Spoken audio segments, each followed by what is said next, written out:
जो play store है तो आपको प्ले स्टोर में आपको जाना है और प्ले स्टोर में जाने के बाद आपको प्रोफाइल आइकॉन पर क्लिक करना है।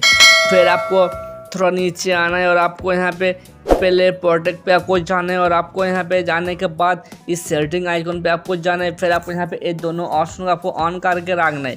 फिर आपको यहाँ से बैक आना है।